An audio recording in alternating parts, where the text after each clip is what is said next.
60 தொகுதி நீங்கள் காங்கிரஸ்க்கு கொடுக்குறீங்கன்னா திமுக தேர்தலே நிற்க வேணாம், அந்த தேர்தலை வந்து அப்படியே தூக்கி அதிமுக கிட்ட நீங்கள் தான் வெற்றி அப்படின்னு கொடுத்துட்டு போயிடலாம். தேர்தல் ஆணைய தரவுகள் பிரகாரம் பார்க்கும்போது அவங்களுக்கு 3லேருந்து 4 விழுக்காடு தான் கணக்கு காட்டுது. வேணுன்ற சீட்டை அவங்க பெற்றுக்கொண்டார்கள் போன வாட்டி.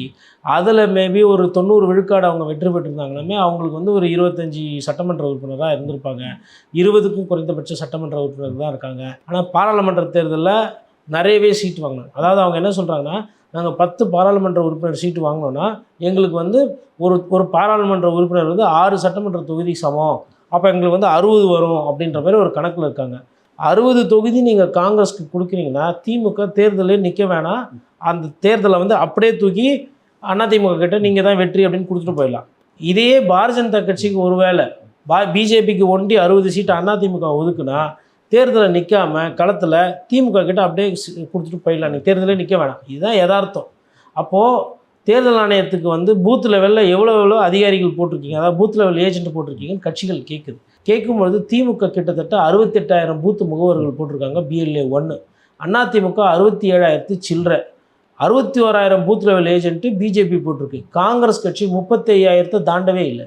அப்போ பாதிக்கு பாதி கூட போடலை. ஆனால் பேசும்போது என்ன சொல்கிறாங்க, ஆட்சியில் பங்கு அதிகாரத்தில் பங்கு. கடைசியாக புதுசாக வந்த நாம் தமிழர் கட்சி கூட இன்றைக்கி பூத் எண்ணிக்கையை அதிகரித்து விட்டது.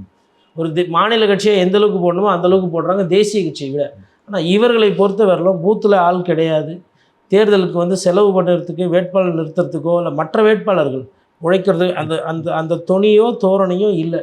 இந்த யதார்த்தத்தை உணர்ந்த காரணத்தினால தான் திமுகவில் இருக்கக்கூடிய தலைவர்களோ இல்லை மாவட்ட செயலர்களோ காங்கிரஸ் கட்சியின் மீது விமர்சனத்தை இன்னும் நாள் வர வர இன்னும் ஏற்றுவாங்க.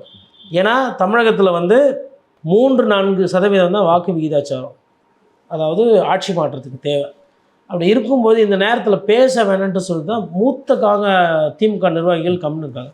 பட் மாவட்ட செயலர்கள், முன்னாள் அமைச்சர்கள்லாம் சும்மா இருக்க மாட்டாங்க. அவங்க கண்டிப்பாக எதிர்வினை ஆற்றுவாங்க, கிண்டல் பண்ணுவாங்க.